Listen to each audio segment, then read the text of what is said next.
Hello' students, আশা কৰোঁ সকলো ভালেই আছা।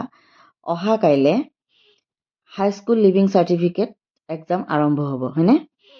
তোমালোকে সকলোৱে জানা, সকলোৱে চাগে ভালকৈ পঢ়িছা।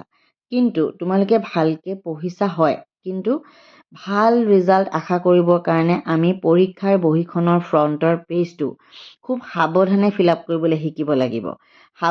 ফ্ৰণ্ট পেজটো যাতে একেবাৰে তোমালোকে কোনো ভুল নোহোৱাকৈ ফিল আপ কৰিব পাৰা, তাৰ কাৰণে মই তোমালোকক অলপ শিকাই দিব বিচাৰিছোঁ। ফ্ৰণ্ট পেজটোত থাকিব প্ৰথমতে বৰ্ডখনৰ নাম, তাৰপিছত থাকিব এক্সামটোৰ নাম, তাৰপিছত আহিলে ৰোল, নাম্বাৰ, ছাবজেক্ট। এইখিনি তোমালোকে লিখিব পাৰিবা, ৰোল কিমান, নাম্বাৰ কিমান, ছাবজেক্ট কি, হয়নে?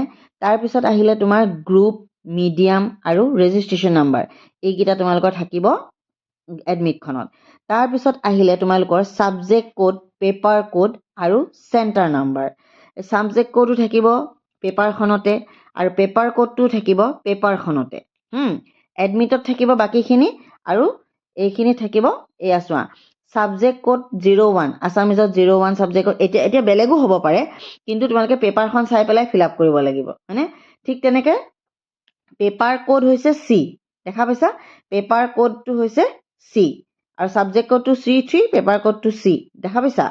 এইখিনি থাকিলে ইনষ্ট্ৰাকশ্যনটো কেণ্ডিডেট, কি কি ইনষ্ট্ৰাকশ্যন ফ'ল' কৰিব লাগিব তোমালোকে, এইখিনি তোমালোকে ভালকৈ পঢ়ি ফিল আপ কৰিবা।